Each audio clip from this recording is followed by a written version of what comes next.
Who will you trust? Nevada casino operators whose specialty is sleight of hand, or our nation's foremost financial expert, Warren Buffett, who truly cares for the future of Nebraska? Well, there's no way that the citizens of Nebraska won't be losers if you have casinos here. People get into impossible situations when they get addicted to something like that. And some people will opt for crime, some will opt for bankruptcy, you know, some may commit suicide. Vote no on all casino gambling initiatives to keep the good life in Nebraska. Nevada casino operators want you to believe that your money will stay in the state. The truth is, only a meager portion actually will. I get some kick out of this. Keep the money in Nebraska, a name attached to people who want to bring casinos here, but they're trying to get you to do something dumb. I just don't think, I think the state ought to be trying to do things for its citizens, not do something to its citizens. Vote no on all casino gambling initiatives to keep the good life in Nebraska.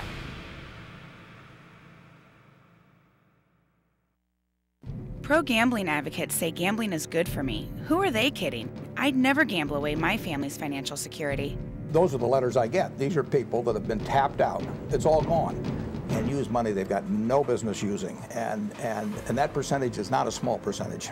They don't have to spend on food and toys for their children and movies and everything else. I often advise them just to take bankruptcy. I mean, they don't really have an alternative. They're in so deep. Vote no on all casino gambling initiatives to protect Nebraska's good life. Hi, I'm Nancy Osborne. As a mother and a grandmother, I'm making a personal plea that you stand with me and vote no this November to keep casinos out of Nebraska. Some say they want to keep the money in Nebraska. The truth is, most casino profits don't stay in the state. They make a U-turn and head straight to Las Vegas. Nebraska is a wonderful place to live and raise a family. I know that firsthand, but the facts are, if we approve casinos, that could all change. Please protect Nebraska's good life. On November 2nd, vote no to all initiatives on casino gambling. 2 Nebraska casinos are backing gambling expansion efforts that could change the landscape of Nebraska forever. Nebraskan Warren Buffett, one of the foremost financial experts of our time, speaks about the impact of gambling with Tom Gray, director of the National Coalition Against Legalized Gambling. I'm Tom Gray, executive director of the National Coalition Against Legalized Gambling. And it is good to be in Nebraska, where a battle is looming, an election on whether to bring casino gambling into this state. And we can think of no one that we'd rather have a conversation with about that than Warren Buffett, who has, over the years, earned the respect not just of Nebraskans, but people in the United States for his ability to look at the economics of the country and to build really on the solid ground. Warren, it's good to be with you, and thank you for sharing with us today. We're glad to have you in Nebraska, Tom. Well, how is it that we come to this point? This is the third historical wave of gambling in America, and it's sort of had a boom-bust cycle, and it's in the boom cycle now. And it seems to me that you've been able to have an overview, and would you share with us some of the insights you might have? Well, I get insights every day as to what gambling does. Incidentally, I've bet on my golf game, and it's cost me money over the years, so it isn't like I've never placed a wager. But I get dozens of letters almost daily from people who have financial difficulties for one reason or another. And the reasons overwhelmingly come from 3 sources. One is health problems. People run into unexpected medical bills, and it gets them in a tough situation. Second, they get in trouble on credit cards frequently, and a credit card is a temptation to many people. But the third thing I hear about is people that have had an addiction to gambling, and where they've used thousands and thousands, tens of thousands of dollars that the family needs, and they can't get off the hook, and they find themselves in enormous financial trouble. Sometimes that interacts with the credit card situation because they use their credit cards to defer bills and use their cash to feed the casinos. So I've seen just time after time the kind of misery that these people write me about. And incidentally, I get a lot of letters from prisoners too. I seem to be a favorite pen pal of a lot of prisoners. And I got one the other day, for example, where A fellow had stolen, this was extreme, but he'd stolen $2.2 million from his employer to feed a gambling addiction. And he acknowledged it, and he said he was going to spend his time in prison for it. So I think we'll always have some of that. But I think for the state of Nebraska particularly, the state I love, and my family's been here since the 1860s, I think for the state to essentially prey upon its citizens, create more of these addictions, create more of these letters coming to me every day. I just think it's wrong. I don't think, I think it's cynical on the part of the state to raise money from people who basically can't afford it by promising them a dream that is not going to come true for any but the tiniest fraction of the people that participate, and to cause people to get into the kind of trouble that I hear about every day. You know, I think it's interesting when you talk about it out of the pain that you have felt, because government has promoted this as a painless revenue stream. Yeah. Only the willing are doing it, and it seems to me that that somewhat is untruthful at its best, and at its worst, it's very cynical to do that. Another promise that's made is that it's economic development. There's nothing getting developed. It's a transfer of money. I mean, basically, if you take the losses of everybody that participates in gambling, and it's not gaming, it's gambling, if you take the losses, it will end up going three places. It will end up going to the state as taxes to some degree. That's not development. It will end up paying part of the operating expenses of the operation, but any place you spent the money would pay part of the operating expenses of that establishment, and it'll go to the owners. And I get some kick out of this, keep the money in Nebraska name attached to people who want to bring casinos here, because there are two propositions out there, and the greatest amount of funds for each one of them promoting them is coming from institutions in Nevada. And if I ever go out to Nevada and start running campaigns and say, let's keep the money in Nevada and put a lot of money in it, believe me, Nevadans should look at me twice, because that's not what I'm all about.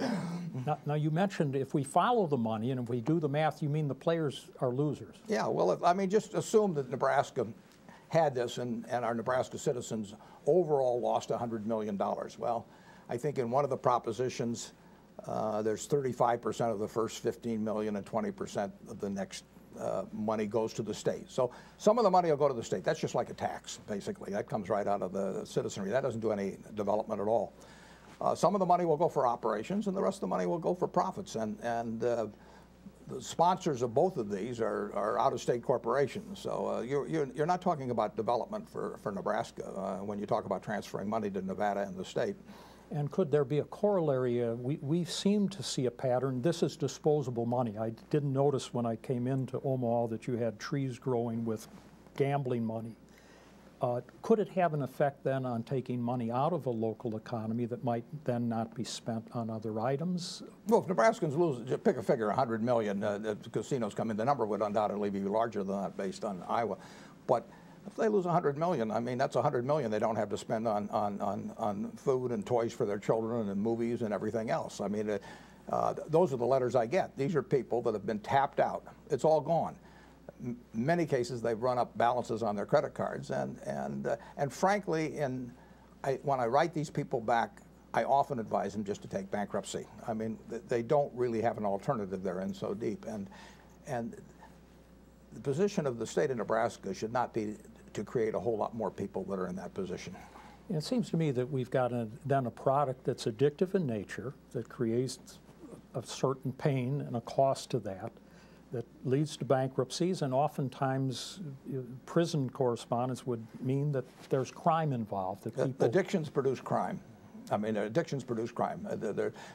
Not every case, but if you have a large group of people that are addicted to drugs, you're going to have more crime. If you have a large group of people that are addicted to gambling, you're going to have more crime. People get into impossible situations when they get addicted to something like that. And some people will opt for crime, some will opt for bankruptcy, you know, some may commit suicide. What's an amazing thing is across the nation, though, gambling has been promoted strictly on its benefits. There is no mention of the addiction, the bankruptcy. Well, there's a lot of benefit to the owner. I mean, and there's the occasional lucky person. But for every lucky person, there's hundreds of thousands that just keep feeding the kitty. And net, it's a big loser for the citizenry. You know, my sense is that you understand money, you understand human nature. I hope so by this time. I'm 74. Well, and you've got a track record that certainly anyone that owns stock in your company would be very happy with that record. But let's assume human nature would be that if a person was losing, they well might decide to chase that loss. In other words, if you're behind and you can make it up in one lucky pull. On the other hand, if you win, there's a certain thing that clicks in that I might be able to win more. Yeah, well, most people, that's what they used to say in the old days at the racetrack, that nobody goes home after the first race. You got the losers who are trying to get even, and you got the winners, a lot fewer of them, who are feeling lucky, and nobody goes home after the first race. And that's the nature of gambling. I mean, people may say, well, I'm going to only take $20 over there, and that's all I'm going to lose. But in the end, the 20 becomes 30 at some later date with many people. Not everybody, but it's certainly clear that a given percentage of people will become addicted and use money they've got no business using. And that percentage is not a small percentage. You'd be implying then that there's a certain value construct that you would apply in terms of evaluating a product or a business, because certainly if to own a casino is the license to print money almost. Well, I mean, that's what, in the end, if you have the ability to get people to push a button that gives them back 95 cents on average every time they put in $1, and they can push that button time after time after time, that is a license to print money. And that's the reason that they are licensed. The state says we want part of that. But I really don't think that's a good position for the state of Nebraska to be in. You're teaching your citizenry something all the time by the actions you take as legislators and as the administrators of a state like this. And essentially to teach you that the state is on the other side of the transaction from you. They're trying to get you to do something dumb. I just don't think, I think the state ought to be trying to do things for its citizens, not do something to its citizens. It seems to me that's interesting because we're talking about an economic factor, but also a public policy factor. Yeah, what kind of government that's the one that means the most to me. I mean, I do not think that the state ought to be in the position of selling the needles. You know, I mean, we're going to have drug addicts in this country, but I don't think that the state ought to get in the business where it hopes there's more drug addicts and it starts selling needles. And we're going to have gambling addicts in this country, but I don't think that the state ought to become the sponsor of spreading that addiction. I think it's good for citizens like the people that have been trying to fight the spread of gambling to hear what you're saying, because so often we feel very outnumbered, that we're up against not only the gambling money, but the political muscle that they often employ. But you're really saying that if you look at this in the dollars and cents and apply some common sense to it, that citizens become losers in this transaction, and our children and our grandchildren, well, could pick up the tab. Well, there's no way that the citizens of Nebraska won't be losers if you have casinos here. These are not run as eleemosynary institutions. They will owe a bill to the state, they will have operating expenses, and they're going to want to take home a lot of money. I don't blame them. I mean, if I opened up a business here, you know, I'd want to do the same thing, but I would want to be delivering a product that was a net plus to the consumer that bought it. And in the end, this is just a business of taking in dollars and giving back 95 cents. I mean, nothing else happens. But they certainly have been able to inculcate themselves throughout the nation. There are only 2 states without gambling, Hawaii and Utah. If there's enough money around, things happen. Exactly. I'm going to ask you a personal question, Warren, because I've had the privilege of fighting a battle with your son Howard in Illinois. We called it the Battle of Decatur. And I really didn't understand the passion with which he came to this battle, but you related a story that I think certainly intrigued me. Yeah, well, Tom, as you know, when it probably is about 40 years ago or so, when the kids were quite young, I had 3 children, and I actually bought a slot machine. It cost me $25, and I bought a slot machine, 20 reels, 8,000 combinations, a Mills machine, and I put it up on the 3rd floor. And I told my wife at the time, I said, now I can give the kids any allowance they want as long as it's in dimes, because I'll have it back by nightfall. And I did that for a few times, and I had a lot of fun with it. But in the process, I taught the kids a lesson, basically, that you can't beat that machine. I mean, you can get a couple of cherries up there one time and get 3 dimes back for your 1 dime. But I had that particular machine set so it only had about a 70% payout because I wanted them to learn the lesson fast. And all 3 of my kids learned at an early age that in those days you pulled the handle, that pulling the handle of a slot machine might have been good exercise, but it was bad economics. The house always wins. In this case, the Buffett I never house. lost. I never lost. Well, I think that's helpful because oftentimes we're looked upon, those people that say enough's enough, as being somewhat zealot or we're prohibitionists. But there's really understanding that maybe enough is enough, and how far have we gone? Certainly charitable gambling cracked the door, lotteries opened the door, and now casino gambling, Las Vegas style, hardcore gambling, is ready to take root here in the good state of Nebraska. It's the old problem, that getting back to lessons with your kids, the kids come home and say all the other kids get to do it, and that's basically what some of the state, everybody else does it.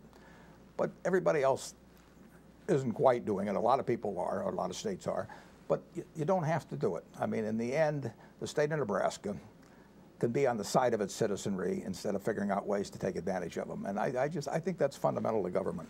We've looked and watched a pattern. Some communities that have said no, and some states